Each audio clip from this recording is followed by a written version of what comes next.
Assalamualaikum warahmatullahi wabarakatuh. Bagaimana kabarnya semua? Semoga hari ini kalian sehat ya. Amin ya rabbal alamin. Oke anak-anak, sebelum memulai pembelajaran, marilah kita berdoa terlebih dahulu. Berdoa dimulai. Selesai. Oke, karena kemarin kita sudah bahas tentang kelistrikan pada sistem saraf, hari ini kita akan bahas tentang susunan sistem saraf. Apa saja sih susunan dari sistem saraf? Mari kita bahas secara bersama-sama. Susunan sistem saraf. Nah, di dalam susunan sistem saraf itu terdiri dari dua. Ada sistem saraf pusat dan ada sistem saraf tepi. Kalau sistem saraf pusat itu dia terdiri dari otak, sumsum lanjutan, dan sumsum tulang belakang. Sedangkan kalau sistem saraf tepi itu terdiri dari saraf somatik atau saraf sadar dan otonom, saraf tidak sadar. Mari kita bahas secara bersama-sama, yaitu yang pertama adalah sistem saraf pusat. Nah, di dalam sistem saraf pusat itu dia berfungsi sebagai pusat koordinasi. Nah, pusat koordinasi pada manusia itu adalah di bagian otak. Jadi otak adalah pengendali seluruh aktivitas tubuh. Nah, di dalam sistem saraf pusat terdiri dari otak, ada sumsum lanjutan, dan ada sumsum tulang belakang.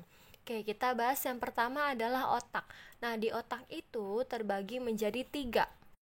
Ada yang namanya otak besar atau cerebrum, ada yang namanya otak kecil atau cerebellum, dan ada yang namanya otak tengah atau mesencephalon. Nah, kalau di dalam otak besar itu bisa kalian lihat di gambar, itu adalah yang paling besar ya, yang pusat di tengahnya berarti. Dia berfungsi sebagai aktivitas tubuh sadar atau pengendali aktivitas tubuh pada saat kita sadar, seperti berpikir, mengingat, mendengar, melihat, bergerak, atau mencium bau sesuatu. Itu adalah tugasnya otak besar. Kemudian ada otak kecil. Nah, otak kecil itu adalah di belakangnya otak besar. Nah, itu dia namanya adalah cerebellum yang berfungsi untuk sebagai pusat keseimbangan tubuh dan koordinasi gerak tubuh. Selanjutnya adalah otak tengah. Nah, otak tengah itu adalah yang berada di bagian tengah. Itu dia berfungsi sebagai pusat refleks pupil mata dan pengatur gerak mata. Kemudian adalah sumsum lanjutan. Nah, di dalam sumsum lanjutan atau namanya adalah medula oblongata, dia berfungsi sebagai pusat pengatur tekanan darah, gerak pernafasan, refleks menelan, batuk maupun bersin. Selanjutnya adalah sumsum tulang belakang atau namanya adalah medula spinalis. Nah, medula spinalis ini dia berfungsi sebagai pusat gerak refleks. Selanjutnya adalah saraf tepi atau sistem saraf tepi. Nah, sistem saraf tepi ini dia adalah saraf penghubung antara saraf pusat dengan organ-organ tubuh. Jadi saraf tepi ini dia berhubungan dengan saraf pusat dan organ tubuh. Nah, di dalam sistem saraf tepi ini dibagi dua. Ada saraf sadar atau somatik dan ada saraf otonom atau viscera. Kalau saraf somatik, dia berfungsi untuk mengatur kerja organ tubuh secara sadar. Terdiri dari 12 pasang saraf kranial dan 31 pasang saraf spinal. Sedangkan kalau saraf otonom, dia berfungsi untuk mengontrol organ-organ dalam tanpa disadari, terdiri dari saraf simpatik dan saraf parasimpatik. Jadi bedanya kalau saraf sadar itu dia mengatur kerja tubuh itu secara sadar, sedangkan kalau saraf otonom itu tanpa disadari. Nah, tadi di saraf otonom dibagi menjadi dua, ada saraf parasimpatik dan simpatik. Apa bedanya sih?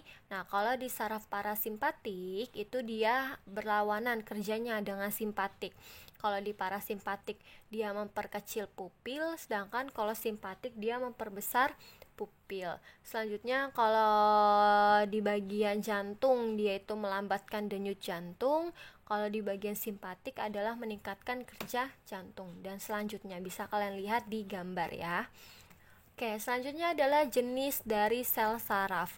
Nah, jenis-jenis dari sel saraf itu dibagi menjadi 3. Ada saraf sensorik, ada saraf motorik, dan ada saraf konektor. Apa bedanya sih? Nah, kalau saraf sensorik itu adalah saraf yang membawa rangsangan atau impuls dari reseptor atau indera ke saraf pusat, yaitu ada otak dan sumsum tulang belakang. Sedangkan kalau saraf motorik, dia berfungsi untuk membawa rangsangan atau impuls dari saraf pusat susunan saraf ke efektor. Jadi dia dari saraf pusat ke efektor, itu adalah efektornya adalah otot dan kelenjar. Sedangkan kalau saraf konektor, dia berfungsi sebagai penghubung. Penghubung siapa? Penghubung rangsangan dari saraf sensorik ke saraf motorik. Jadi ada 3 jenis ya, ada saraf sensorik, motorik, dan konektor. Selanjutnya adalah impuls saraf. Nah, di impuls saraf itu ada 2, ada gerak sadar dan ada gerak refleks. Apa bedanya? Kalau gerak sadar itu dia disadari, contohnya misalnya kita ingin mengambil gelas, kita sadar kalau kita ingin mengambil gelas. Nah, kalau gerak refleks itu dia adalah gerak yang tiba-tiba. Contohnya apabila kalian berjalan, tiba-tiba ada paku, kalian menginjak paku, pasti kaki kalian harus keangkat, ya kan, tiba-tiba keangkat sendiri. Nah, itu adalah gerak refleks. Nah, kalau gerak sadar itu dia geraknya dari reseptor, lalu ke sensorik, lalu ke otak, lalu ke motorik, baru efektor. Sedangkan kalau gerak refleks itu dia dari reseptor, lalu ke sensorik, lalu ke sumsum tulang belakang, lalu ke motorik, baru ke efektor. Nah, itu adalah bedanya dari gerak sadar dan gerak refleks. Selanjutnya adalah hewan-hewan apa saja sih yang mengandung listrik? Yuk kita bahas secara bersama-sama. Yang pertama adalah belut listrik. Nah, belut listrik pasti kalian belum pernah dengar ya. Nah, ini adalah namanya belut listrik. Jadi belutnya mengandung listrik. Ya, biasanya dia ditemukan di daerah Amerika Serikat. Nah, kenapa dia mengandung listrik? Karena di dalam belut listrik ini dia memberikan tegangan semaksimal mungkin melalui kepala dan ekornya yang ditempelkan pada tubuh musuh atau mangsanya. Nah, arus listriknya ini dia sekitar 1 ampere yang ditimbulkan akan membunuh mangsa. Selanjutnya adalah Echinus, yaitu Echinus itu adalah dia ordonya dari monotrom. Nah, dia itu adalah hewan berduri yang moncongnya itu panjang. Nah, moncongnya itu dia berfungsi untuk mengirimkan sinyal-sinyal listrik yang membantu mereka untuk menemukan serangga untuk dimakan. Selanjutnya adalah hiu kepala martil. Nah, hiu kepala martil ini dia sama seperti belut listrik. Nah, hiu ini dia adalah memiliki tegangannya itu sekitar 220 volt. Ya. Nah, nanti si hiu kepala martilnya ini dia adalah memiliki sensitivitas listrik terbesar yang dapat mendeteksi sinyal dari 1/2 miliar volt hewan lainnya dan memudahkan untuk mencari mangsa. Selanjutnya adalah ikan belalai gajah atau elephant nose fish.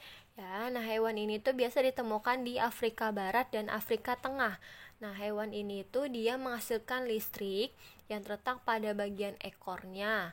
Nah, di dalam ekornya itu dia memiliki muatan negatif di dalam bagian dalamnya dan muatan positifnya di bagian luar tubuhnya.